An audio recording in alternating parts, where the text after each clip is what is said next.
Welcome back. Today we're going to take a look at DUNU's Titan S2. So S2 is the follow-up to Titan S. And for those of you who were around at that time, you'll remember that Titan S almost kicked off. It was very early into the single dynamic driver craze, all the Harman sets that were released subsequently. This one, Titan S, was kind of right there at the beginning, and it stuck around for quite a while because the signature wasn't quite straight Harman. It had more of a neutral bright lean to it, and people who were more into maybe an analytical or a more neutral style signature that didn't like a lot of the mid bass or the sub bass of the Harman style sets that came out later. I think Titan S kind of stuck around because of that reason, because of the signature was more appealing to certain types of listeners. But, shell-wise, I think Titan S was very well known at the time for the angular, triangular style shell. Maybe it was more like a pyramid. Titan S2 kind of right there. It is a very nice build quality as well. I think what's not coming across here on camera is the red. You're getting kind of a glare from the light on the red parts. But I think in person, the red pops out more, and the two together, very nice build, I think, as you would expect, and as you would see in the pictures. It looks definitely more like the pictures than it does on video, but very nice build quality. It is everything that you see in the pictures. It is even nicer to hold in your hand, so very nice, as you would expect. So on the cable wise, we have the stock cable here, and we have the DUNU Lyre mini upgrade cable on top. So starting with the stock cable, this one I would call a hybrid style cable. So on the bottom, we do have this sleeved bit, which is right here. And then on the top, we have an unsleeved part. So right here at the split, you can kind of see the bottom is going to be sleeved. The top breaks off into, this is a 4-core. So there's 4 cores here. Then you see the 2 cores unsleeved up at the top. And I would say that the difference between doing a partial sleeve and the full sleeve of the Lyre Mini is the springiness or the tangleness to it. Like, I don't think there's, material wise, these are probably very similar, and they both have the modular Q-lock system. So if you unscrew this guy here, you can pull this guy off here. And so both of them have the same exact modular system. They both include the 3.5 and the 4.4. So effectively, very similar cables, and we could probably do this if we take this off here. So if I put this one down, you can kind of see the way it springs out in that way.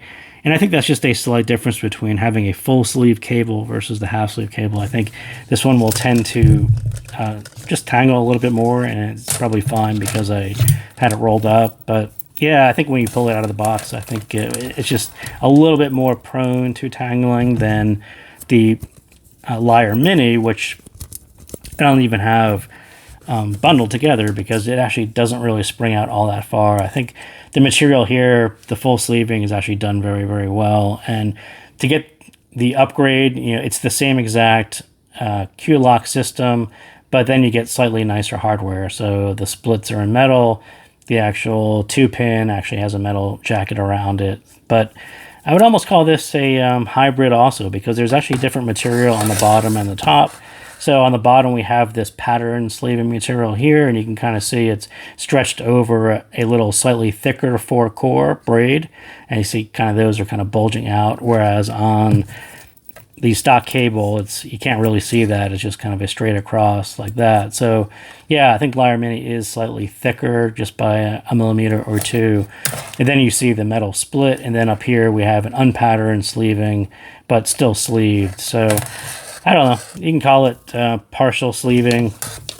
And of course, the one that I said wasn't going to tangle actually tangled on me, but it's actually not really tangled. It's just kind of hooked on itself. So yeah, very nice. I think either way, whether you choose to stick with the stock cable or stick with the full upgrade cable to the Lyre Mini, I think either way, you've got two really nice cables, and I think they did a really nice job on the Q-lock on both of them. So there's no real, if you just stick with the stock cable, there's no real loss there. So let's kind of jump into it.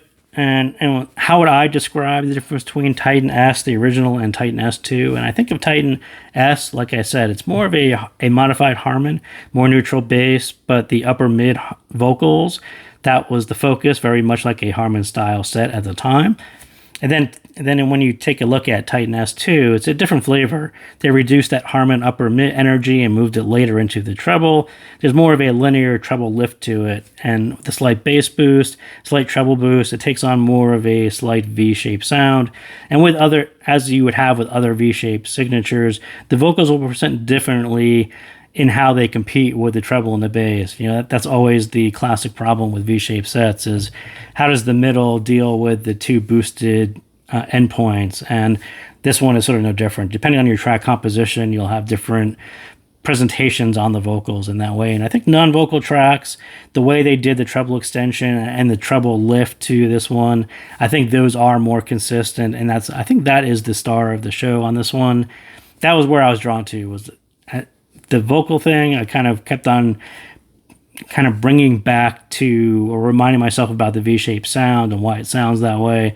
When you remove the vocals from tracks and listen to tracks like Max Richter's, I think his orchestral movements and pieces, you don't really notice this nearly as much, and you sort of start to focus in on how well the treble does in the extension, and that's where I spent a lot of time. I think I like his pieces in general, and I think his new Four Seasons is something I tend to talk about quite often in reviews.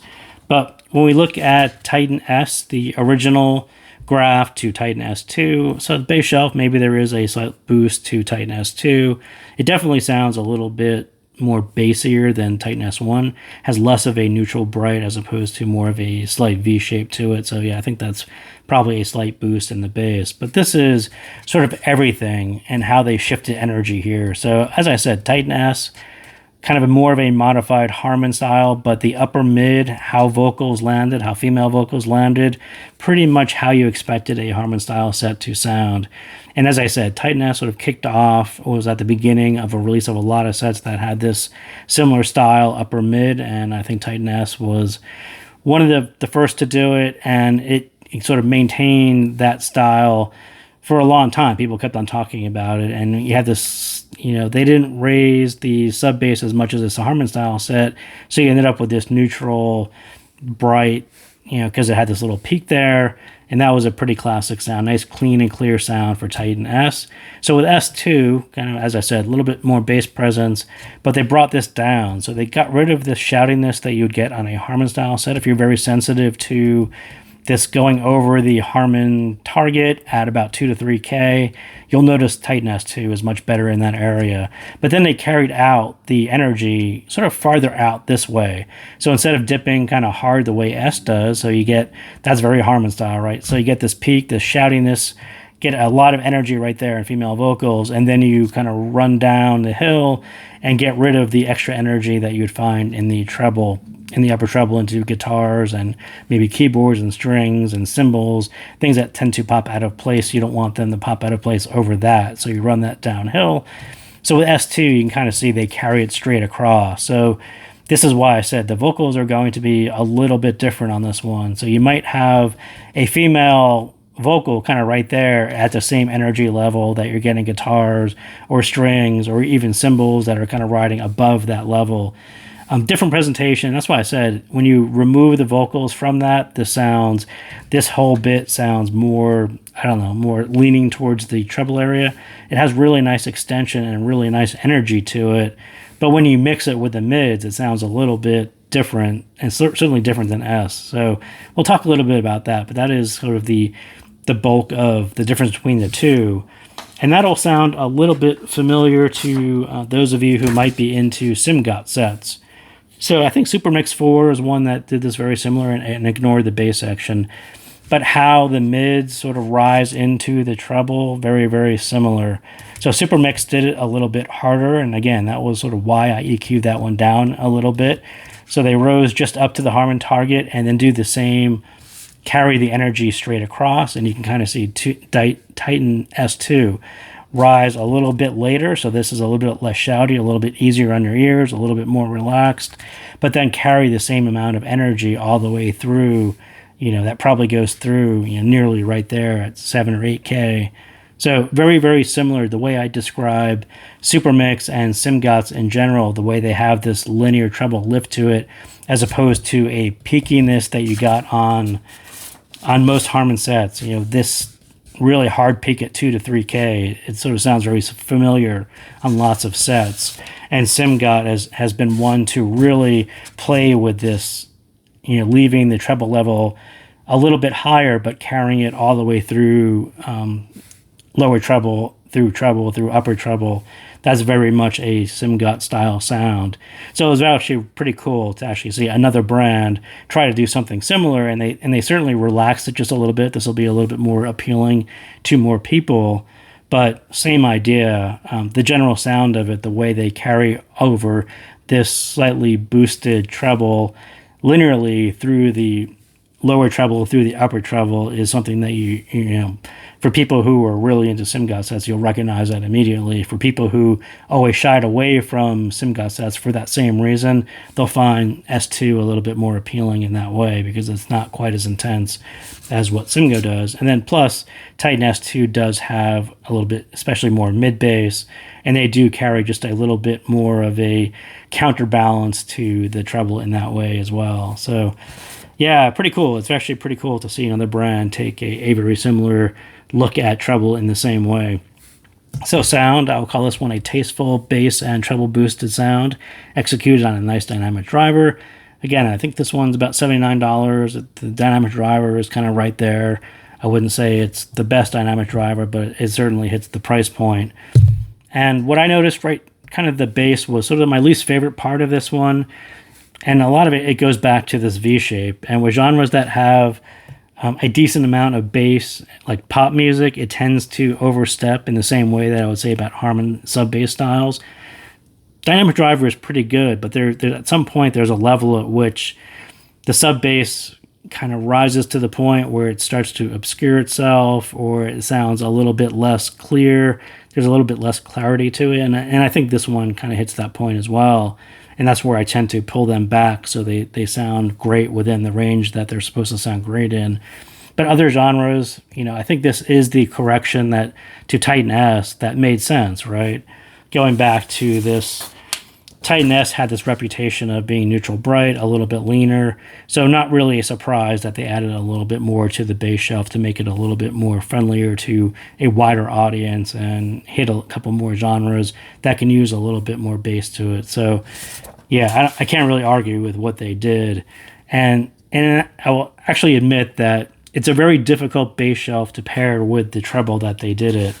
And you see it with SimGo. SimGot has the same exact problem. SimGot, I don't know, I should probably just call it SimGo because I keep on calling it SimGo. So they do the really boosted sub bass, no mid bass, very, very Harman style. You can kind of see where DUNU tried to take a different path through it, more of a long arc through it. But it becomes very difficult. You've got a lot of energy here in the treble, and you need some counterbalance. This has to sit right into the mids and provide support and body. I thought it was very difficult. It's really difficult to hit both of these points and sound good with this, because this sounds very bright and very clear.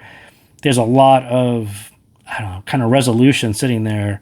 So the more energy you put out here, and if this oversteps, it tends to sound a little bit cloudier, not as resolving as this does. And that's why I said this was a very difficult bass shelf to pull off, considering how well they pulled off the treble. This driver is definitely more, or I was about to say more better, which is kind of funny, but definitely this driver is better at doing the upper range than doing a higher level at the lower range. And that was the difficulty that they had with this bass shelf, and why they kind of boosted it a little bit more than Titan S, but not a whole lot more. So the mids, definitely for Harman fans, you will find the upper mid less energetic as you're expecting. And then you have the boost of the later boost on treble. So again, like I was talking about, You don't with Titan S2, you're not going to get that shoutiness, that over energetic bit right there in the vocals, especially in those female vocals, but you're going to catch a later energy later there in the treble. And all of this sort of sits on top of the mids and colors the mids in that way. If you're very used to hearing super energetic female vocals, those are going to be a little bit more relaxed, and then you're going to catch cymbals or strings or guitars or something else is going to rise to the level of your vocals, and that's going to sound a little different. That's going to be the S2 sound. So less shout, and I wouldn't say the mids are dropped back, but you can find the bass and treble rise higher than expected.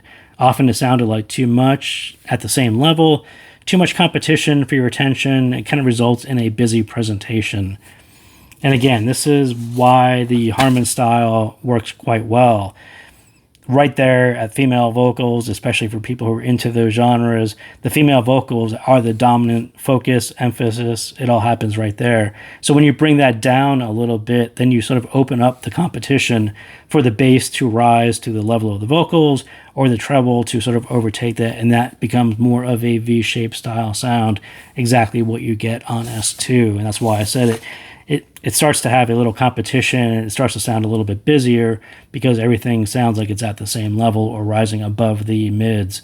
So on the other hand, if your track is less V-shaped, then the mids have, these mids with a strong treble presence offer something harder to find, that midpoint between modified Harman and that strict Harman like Simgot, right? That's exactly what I was saying. It's really nice to see DUNU take a shot at doing a signature that has some of the benefits that you're seeing on the Simgot sets, but doing it in a little bit more relaxed way that is going to be open to a wider audience. And that's exactly what they did there. So the treble, again, been talking about this. I like the idea of exactly what they did. It really made me think about how to take advantage of the treble presentation and the areas that carry more energy. And I think the more energy is the key. It's not peaky, it's just a more of a linear boost. And the key to understanding what they did is exactly what I just said. Not peaky, not bright, more of a Simgot style, strategic boosted level throughout parts of the treble that you don't find in most Harman sets. Again, more like super mix, as I said. Yeah, it's kind of hard to, and I'll try to explain this for the 10th time, but removing the peakiness from the lower treble, that less shouty bit, lets you do a more linear rise through the treble, exactly what you get on Simgot sets. And if you sort of shied away from the Simgot style sets, you sort of missed out on what that sounds like. And perhaps it sounds just more neutral bright, but it gives you a different sound than what you would get on a traditional Harman style set, which is focused right there, and then you roll this off so you don't hear nearly as much in the upper treble. This is more of a linear style all the way through the lower treble, through the upper treble, better balance through the treble. I think it's done quite well, and the driver can certainly push out a nice treble extension, and it was done really nice on Titan S2. So stage, again, better than your Harman typical set because the 2 to 3K isn't overloaded, and you could hear extension, and the overall stage is good. Still leans a bit flat from the overall treble level, and no different than what you get in other style sets when you boost the treble. Just slightly bright, it turns to be a little bit flatter, and that's kind of no different than what you get on S2. But overall, the ability of your ear to process the upper treble without having this Harman mask, everything that goes on there, just presents a bigger, wider, higher and wider stage than probably what you're expecting to hear from a set that looks like that. But yeah, again, I would say that the driver is actually quite nice and actually rolls out pretty far, giving you a pretty nice style sounding stage. So Aftershow, so what would I change on this one? And pretty much exactly what I just talked about. So I like the dynamic driver, as I said, and I just wanted to hear it execute well on vocals too. And I wouldn't say it doesn't execute well on vocals. I just like the vocals to be the center of attention, sort of the focus. I didn't like when they drop back. I didn't like that V-style sound to it. And that was the problem. I mean, mainly the bass and treble were competing with the mids.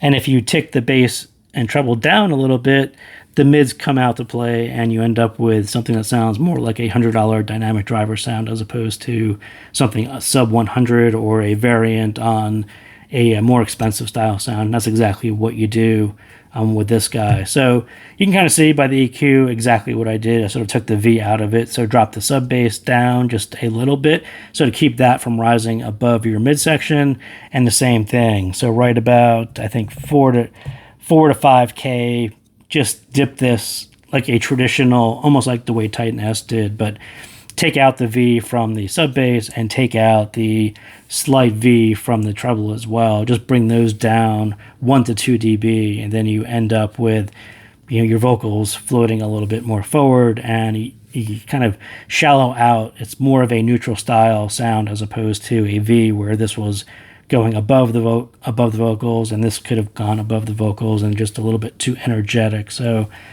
right, 150 and below, just minus 1 dB, and then 3K to 15K, it's almost the exact same thing I said on Super Mix 4, just lowering most of the treble, but I lowered 5 to 7K, 2 dB, just to keep the instruments from competing with the vocals. I like that 5K dip, and I actually like the way they did it on Titan S. So the EQ is actually recreating this dip right here. So imagine that Titan S2 kind of keeps this upper level through 5K, just 1 dB or 2 dB too high. I just moved it basically down to where Titan S is, and that gives you, so now you have a less shouty bit here. You don't have cymbals and guitars and strings sounding too energetic at 5K, and then you can actually hear more out through upper treble as well. So just kind of a general purpose, you know, remove the V shape, and that's exactly what's going on there. And optionally, you can add 1 dB to 2 to 400 if you just want fuller mids, and it sounds more resolving the lower end if you did that. I wouldn't call that one all that necessary, but it never hurts to add a little bit more mid bass. You can kind of see, even over Titan S, they added a little bit between 2 and 400. It's just 1 dB over where the original one was. So that is what I got on Titan S2. So thank you guys again for tuning in, and I will see you next time.